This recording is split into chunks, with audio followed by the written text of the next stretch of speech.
He would strip me all the way naked because he believed I was hiding things from him, money or drugs from him, and I wasn't. I was tricked and I was forced into doing sexual acts for people I would never have done. Vanessa Perkins spent years pimped out across Columbus, sold for sex by 2 separate men she thought loved her. And I believed he really cared for me. And then he went from the light to the dark. Perkins would spend days working the streets and being sold to men for sex, men from downtown Columbus to the suburbs.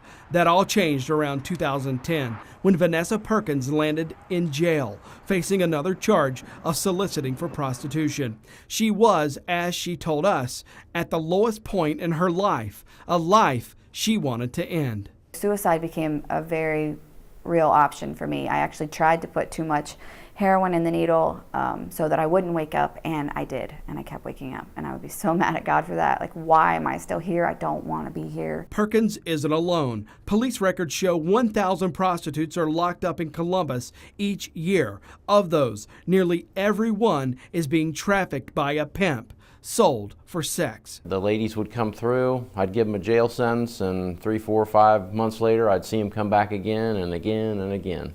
Judge Paul Herbert says it wasn't until a few years ago that he realized there was something more sinister going on. I was the guy that thought this was the world's oldest profession. We gave him an assessment tool, human trafficking assessment. Showed 92% of all women charged with prostitution also are victims of human trafficking. And it's a similar story in Cincinnati. We reviewed human trafficking statistics from the National Human Trafficking Resource Center. Since 2007, Ohio's ranked in the top 5 in the U.S. for reported human trafficking cases and calls to helplines. Just last year, this anti-human trafficking organization helped 250 human trafficking victims just in Cincinnati.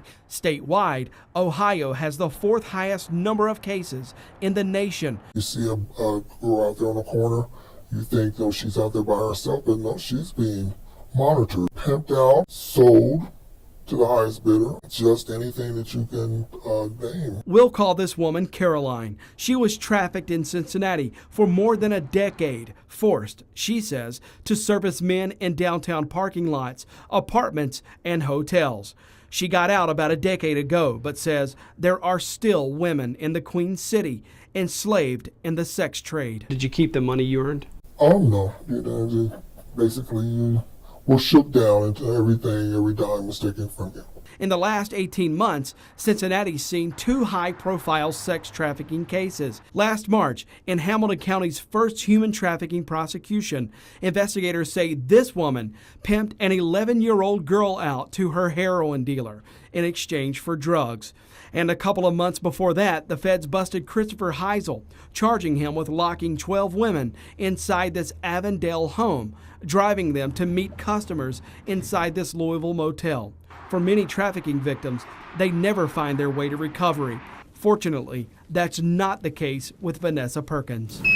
She's been clean and free for 6 years. She's now working for the prosecutor's office that prosecuted her in 2010. When they told me to put my resume in here, I thought it was a sick joke. And I'm not even kidding. I was like, really? Like, why would you even ask me to do that?